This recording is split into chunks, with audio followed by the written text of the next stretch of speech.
comunidade deve ou não participar da vida escolar? Será que o desempenho dos alunos pode melhorar à medida em que a comunidade se integra à escola? O que é que você acha?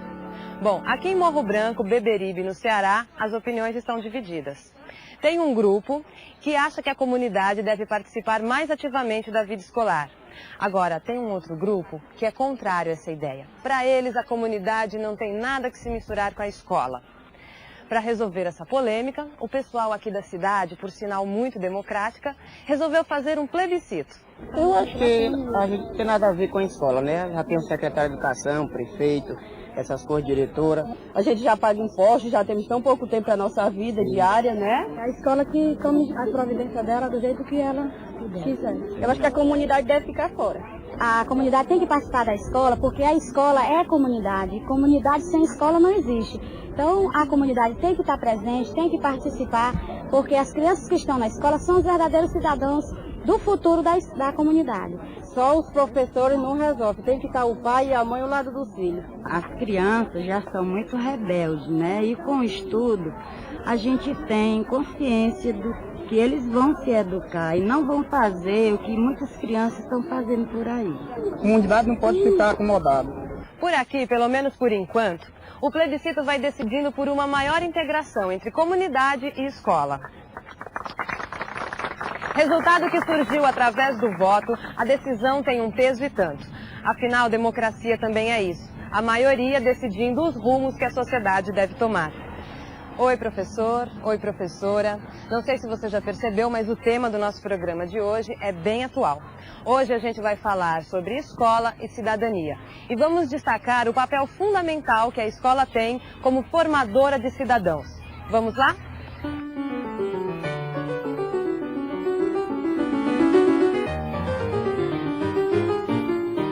Defender o teatro, porque o teatro é uma coisa muito importante da vida. Uma peça de teatro é como a gente se vestir interpretando uma pessoa, como Maria. Aí fosse fazer o papel de Maria, dava certo, porque a classe toda ia concordar, não era?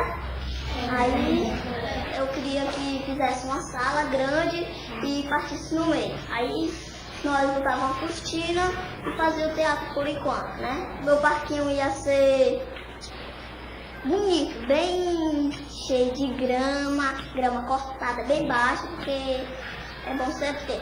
Aí a gente brincava na rodinha, no escorrega, que é o direito do aluno.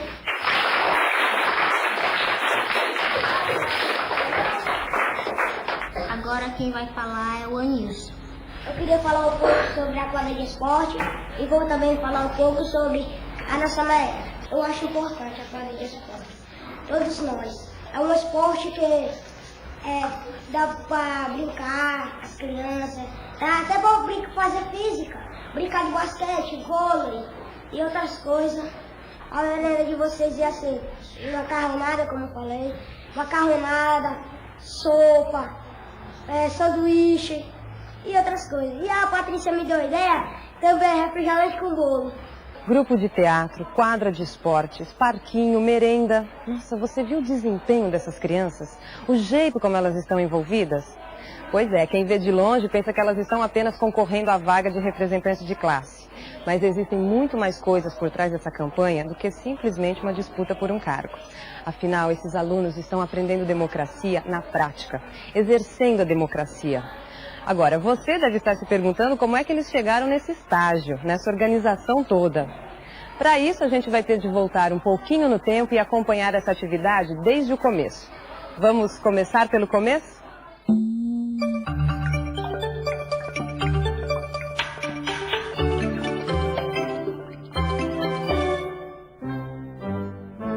Essa é a dona Valdênia, ela é diretora dessa escola. Hoje ela tem um comunicado muito importante a fazer, por isso está indo pessoalmente a todas as salas. Boa tarde, turma. Olá, professora. Opa. Tudo bem, turma? Bom, gente, eu passei aqui para conversar com vocês a respeito do nosso estatuto. Nós precisamos reformular, tá certo? E de início, nós não pensamos em envolver os alunos, tá certo? Mas depois nós pensamos bem e chegamos à conclusão de que era necessário que vocês participassem. Afinal, o estatuto, ele vai garantir os direitos e os deveres dos alunos, certo? Só que é impossível nós colocarmos todos os alunos. Então, nós estamos pedindo que cada professora indique o seu representante, o representante da sua sala. Obrigada, viu, turma? Aquela notícia mexeu com a sala. Naquele momento, dava até para adivinhar o que se passava na cabeça daqueles alunos. Quem entre eles seria indicado pela professora para representar a sala?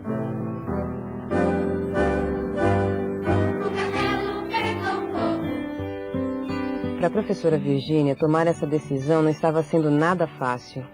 Ela avaliou um a um, repassou nome a nome todos os seus alunos, ponderou as qualidades de uns, o espírito de liderança de outros, mas nada. A professora Virgínia não conseguia se decidir. Quem entre os 30 alunos seria o mais indicado? Estava realmente difícil escolher. Por isso, depois de muito pensar, a professora Virgínia chegou à óbvia conclusão de que ela não estava conseguindo escolher ninguém, porque essa era uma decisão que teria que ser da sala, de todos os alunos. Foi aí que ela teve a ideia de realizar uma eleição. Afinal, nada mais democrático do que os próprios alunos escolherem o seu representante. Bem, gente, eu andei pensando e resolvi que eu sozinha não iria indicar nenhum aluno para ser representante de classe. Então eu resolvi o quê? Que nós vamos fazer uma eleição. Né? O que vocês acham da eleição? Gente, vocês gostariam de fazer uma eleição? Isso. Nós sabemos que nas últimas eleições os pais de vocês votaram, não é verdade? E em quem eles votaram? Votaram no prefeito, no vereador. Isso, em um candidato, não foi? Então é isso que nós vamos fazer na nossa classe. Nós vamos fazer uma eleição, certo? E vai vencer o quê? Vence a maioria, não é? Isso. Quem levar a maioria de votos vai ser o representante da nossa classe. Tá certo? Observe como a professora já está usando a atividade como base para ensinar os conteúdos curriculares. No caso, noções de democracia e cidadania. Quem quer ser candidato? Quem é que vai se habilitar a ser candidato? Não quer ser candidato? Nem você? Então nós vamos fazer diferente. Vamos fazer assim. Cada um de vocês vai indicar um aluno que vocês acham que seja interessante para ser candidato para representar a nossa sala de aula, certo? Rosana, você indica quem para ser candidato da nossa classe? O Anis. E você, Juliana? A Laís. Isso. Fabiano. Fabiano? Marliene. A Laís. Vamos lá, Laís. E você vai indicar quem para ser seu candidato? O Anilson. Agora, nem sempre as coisas são assim. Pode acontecer também de os próprios alunos se lançarem candidatos, ou ainda haver uma manifestação espontânea da sala, indicando aqueles 2 ou 3 alunos que já exercem alguma liderança sobre os demais. O importante é que a sala participe, que se envolva ativamente durante todo o processo.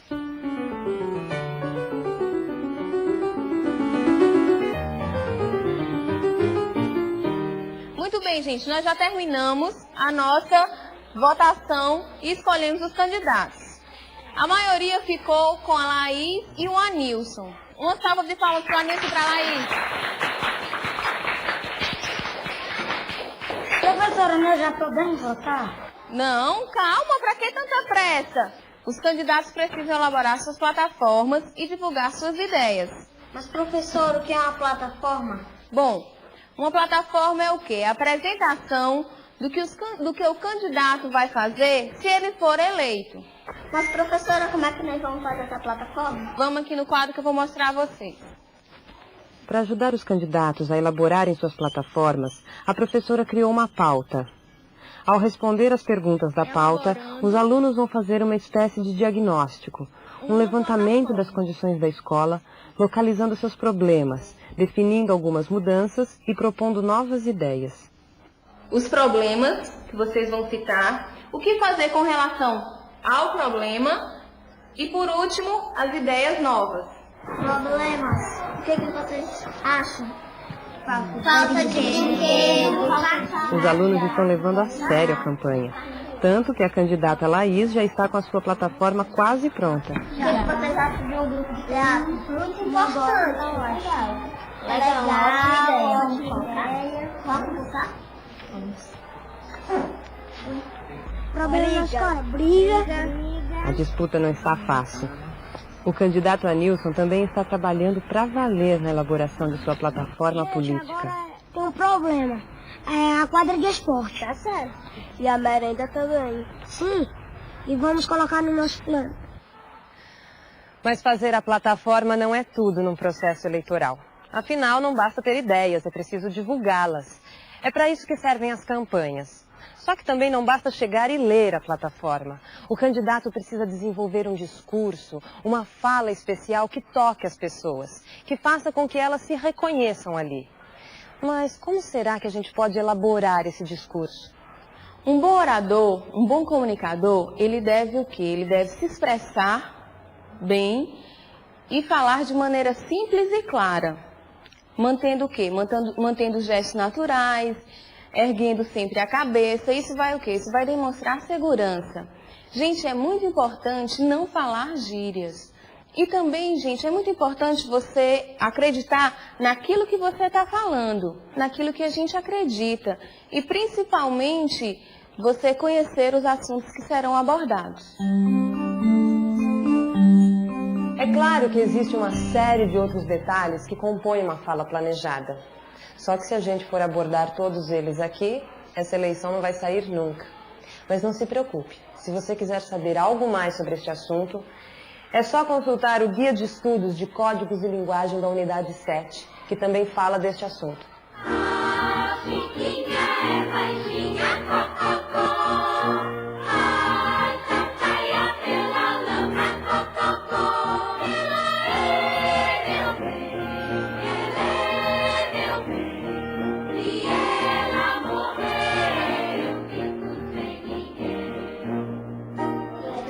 Professor, olha o cartaz que nós fizemos.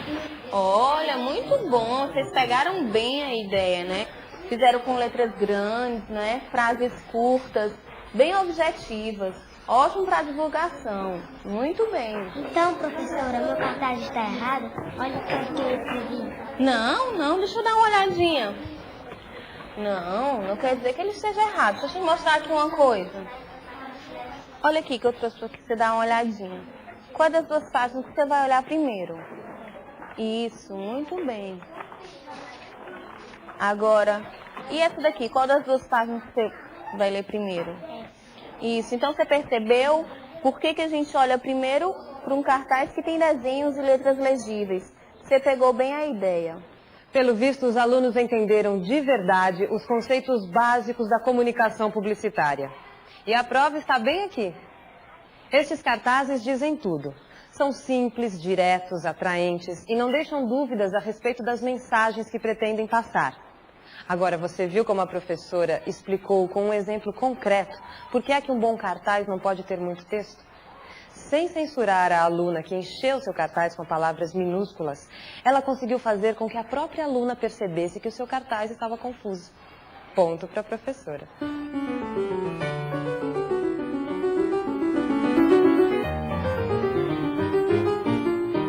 Nossa quadra vai ser grande e larga, de larga, pra ficar muito tempo pra gente brincar, né? Agora eu vou pedir mais uma coisa, eu quero que vocês votem em mim. Eu peço que vocês votem em mim, porque vocês vão ter o grupo de teatro e a classe e o parquinho. Isso eu garanto. Seguindo regras pré-estabelecidas, os dois candidatos finalmente foram debater e defender as suas propostas, praticando mais uma lição de cidadania e democracia. Agora que os dois candidatos já terminaram de falar, a classe pode fazer perguntas. Quem quer fazer perguntas? Laís, eu vou perguntar, o teatro é só para menino ou para menino também? Para menino e para menina, tanto faz, porque a gente vai fazer muitos personagens. Sempre o menino vai ter que precisar do menino para fazer papel. Anil, se tu ganhar, tu vai me dar merenda? Coca-Cola. Eu não vou prometer que vai ter bolo, refrigerante não, porque Eu não sei, mas garanto que vai ter sanduíche e macarronada. Como está dando para perceber, essa atividade não se resume em abordar conceitos políticos como cidadania, democracia e participação. Ela também exige dos alunos um esforço de comunicação. Todos vão participar, todos. Afinal, se expressar em público, dar ideias e emitir opiniões, requer um planejamento da fala, uma elaboração das ideias, que você, como professor, sabe muito bem o que significa. Apesar de muitos alunos não gostarem de falar em público, isso é uma coisa que esses futuros cidadãos terão de desempenhar muitas vezes durante as suas vidas. Portanto, quanto mais treinarem, melhor se sairão. Eles ainda não sabem, mas depois de vivenciarem essa experiência, certamente terão expandido sua capacidade de comunicação. Eu tô na dúvida de quem eu vou votar. Eu voto na Laís, porque ela é a líder, eu voto fé nela. Eu voto no Anilson, porque ele é muito inteligente. Eu vou votar no Anilson, porque vai ter o campo de futebol, né, e a quadra de esporte. Eu vou votar na Laís, porque meu sonho é ser atriz.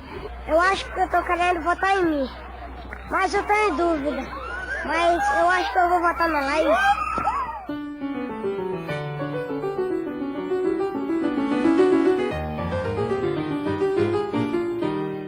À primeira vista, muita gente pode pensar que essa atividade deixa muitos alunos de fora, já que apenas 2 estão concorrendo. Só que as coisas não são bem assim. Porque além dos 2 candidatos, todos os outros alunos também tiveram de ajudar a elaborar plataformas, localizar problemas e encontrar soluções para a escola. Quer dizer, eles não ficaram simplesmente esperando pelas ideias e propostas dos candidatos. Ao contrário, eles tiveram uma postura atuante, participativa. Ao fazerem um diagnóstico próprio da escola, os alunos tiveram condições de checar, tiveram como comparar as propostas dos candidatos com as propostas que eles mesmos já tinham elaborado. Mas a participação dos alunos que não foram candidatos não para por aí. Muitos deles integraram o comitê eleitoral. Orientados pela professora, eles fizeram essa urna e essa cabine construídas com caixa de papelão. E também confeccionaram todas as cédulas de votação, que seguiram o mesmo modelo das cédulas oficiais do TRE. Os alunos do comitê eleitoral também ficaram responsáveis pela organização de toda a eleição. Da cabine eleitoral aos mesários, nenhum detalhe foi esquecido. A professora Virgínia se preocupou em reproduzir, nos mínimos detalhes, tudo que envolve uma eleição de verdade.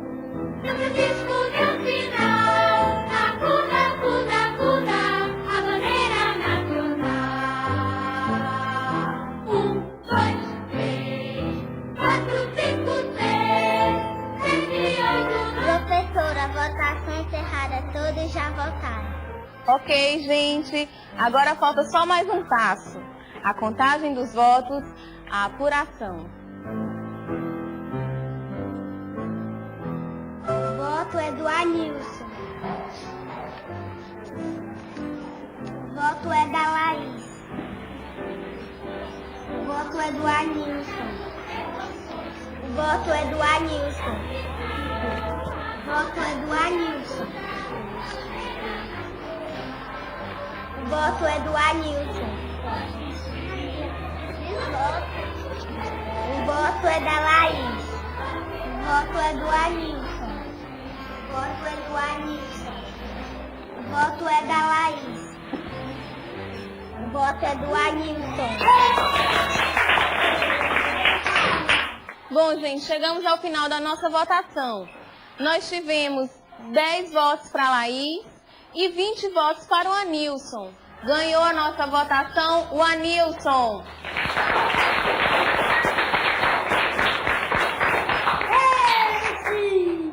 Eu queria falar uma coisa. Eu queria pedir um obrigado por vocês que votaram em mim. Muito obrigado. Eu queria pedir os parabéns para o Anilson, que ele trabalhou e conseguiu.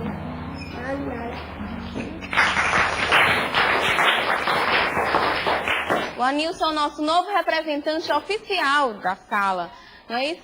Mas não foi só o Anilson que ganhou com isso, né? Com essa eleição, todos nós saímos ganhando.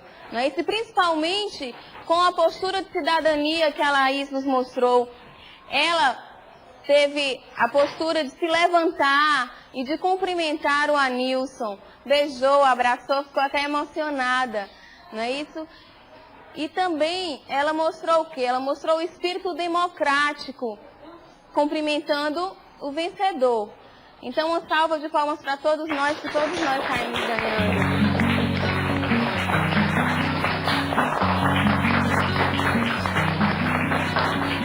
Eu não sei se você reparou, mas a professora Virgínia teve uma postura agora que eu não posso deixar de comentar.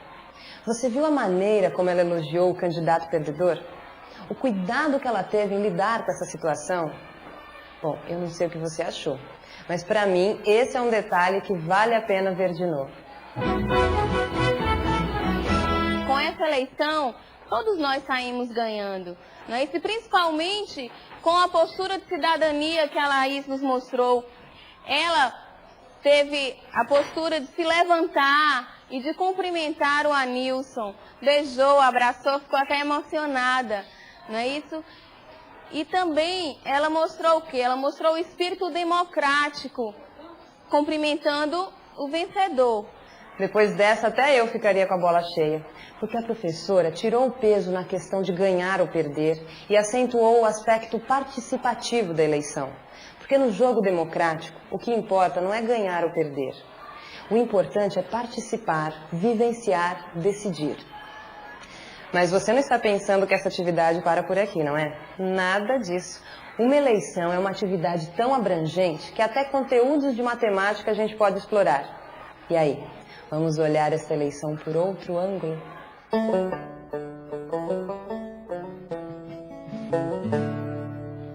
Partindo do resultado da eleição, a professora pediu que os alunos calculassem qual foi a fração de votos de cada candidato.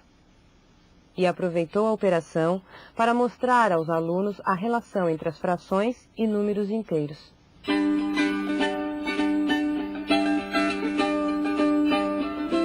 Na primeira etapa da atividade, a professora pediu aos seus alunos que indicassem candidatos para concorrerem às eleições. Na segunda etapa, os alunos aprenderam como elaborar plataformas políticas e produzir cartazes publicitários. Em seguida, os candidatos debateram suas ideias diante da sala. Na última etapa da atividade, os alunos votaram e elegeram o seu representante.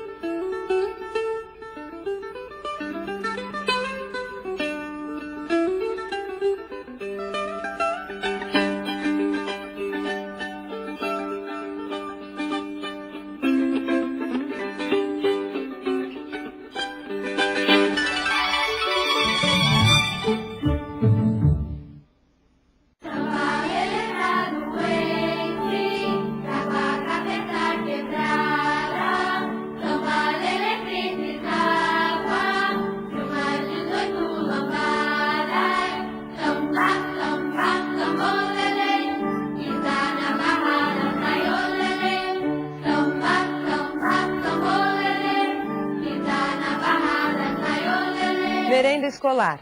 Como você deve se lembrar, esse foi um dos pontos levantados pelos alunos nas suas plataformas políticas.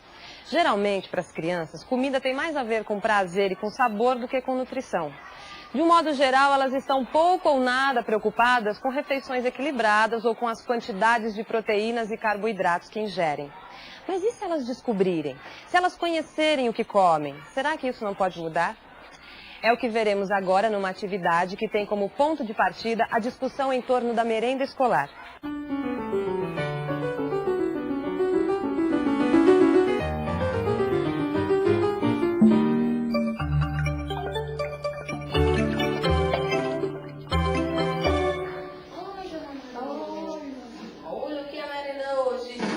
Quando decidiu analisar e discutir com seus alunos a qualidade da merenda, a professora não teve dúvidas. Procurou a merendeira e discutiu o tipo de comida que as crianças vinham comendo. É um alimento riquíssimo, né? Nas proteínas que tem o feijão.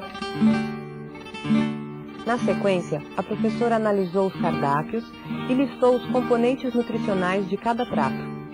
utilizando para isso a tabela com a composição básica de alguns alimentos que você encontra na unidade 7 do Guia de Estudos de Vida e Natureza.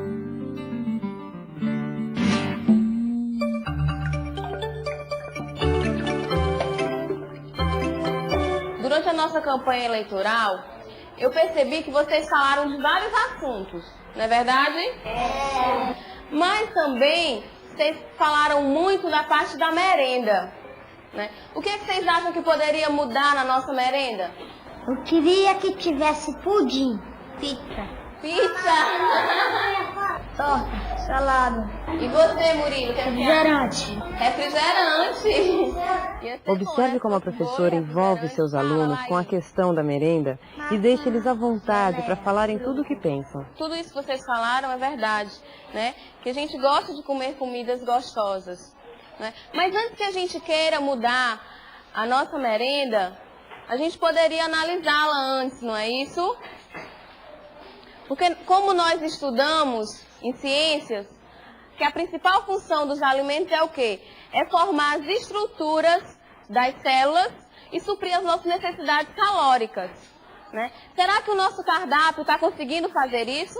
Agora eu vou distribuir para vocês umas tabelas, que aí vocês vão perceber melhor o que eu estou falando. Como você está vendo, a ideia da professora é fazer com que os alunos analisem e descubram a qualidade da comida que comem.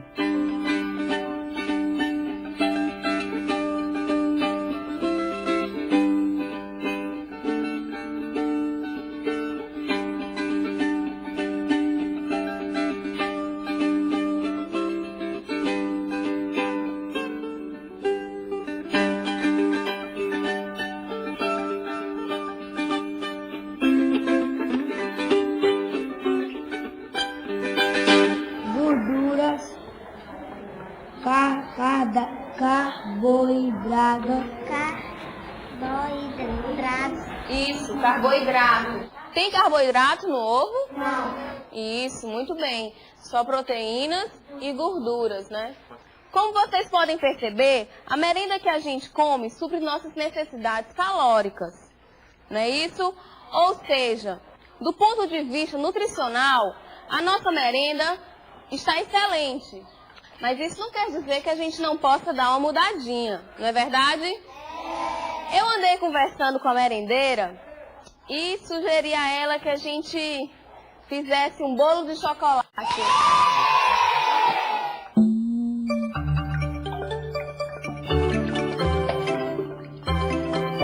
Ok, pessoal, eu trouxe para vocês a receita do bolo de chocolate. Só que tem um problema. Essa receita só dá para 10 pessoas, certo? E nós somos em 30. Como é que a gente vai fazer para a gente resolver esse problema? Aumentar mais aumentar mais a receita. Pegar duas torres e botar o mesmo ingrediente. É só multiplicar 3 vezes os ingredientes. Vamos lá agora, todo mundo com um caderninho. Para resolver esse problema, os próprios alunos concluíram que a solução seria triplicar a receita. Assim, eles poderiam saber quanto de cada ingrediente deveria ser usado para fazer o super bolo que desse para 30 pessoas. Ao triplicarem a receita, a professora e os seus alunos exercitaram a multiplicação de frações, reforçando ainda mais os conteúdos de matemática da unidade 7. Incrível, não é? E pensar que tudo isso começou com a eleição de representante de classe e foi parar na discussão da merenda. E por falar em merenda, que tal a gente rever essa atividade passo a passo?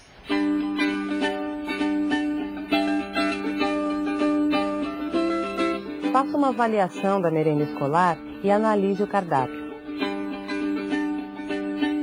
Depois, peça para os seus alunos analisarem o cardápio e discuta o valor nutricional dos alimentos com eles. E para terminar a atividade, peça aos seus alunos para triplicarem uma receita de bolo, trabalhando assim com multiplicação de frações.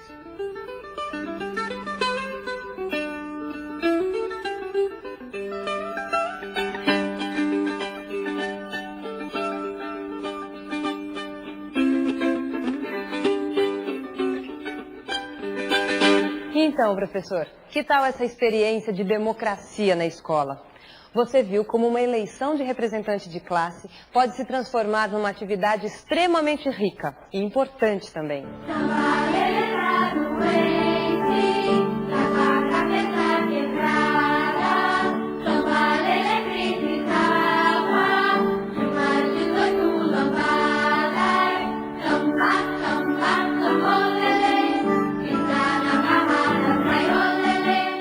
O processo democrático e o exercício da cidadania são fundamentais para que todos tenham acesso aos direitos sociais, como a educação, por exemplo.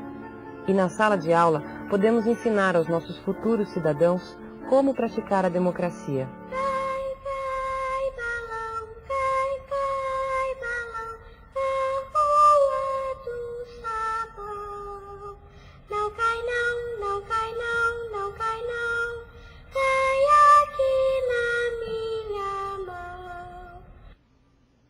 Hoje a gente praticou a democracia através de uma eleição. Mas nós sabemos que democracia e cidadania não se resumem apenas ao voto. É muito mais do que isso. Democracia tem a ver com participação, com atuação. Por isso, professor, não restringe o seu trabalho somente à sala de aula, não é, Virginia? Isso, a nossa atuação deve ser firme, tanto na nossa escola como em toda a rede escolar. Assim a gente exerce a nossa cidadania. Vamos ajudar a formar futuros cidadãos. Bom, nós já fizemos a nossa parte, agora eu passo a bola para vocês.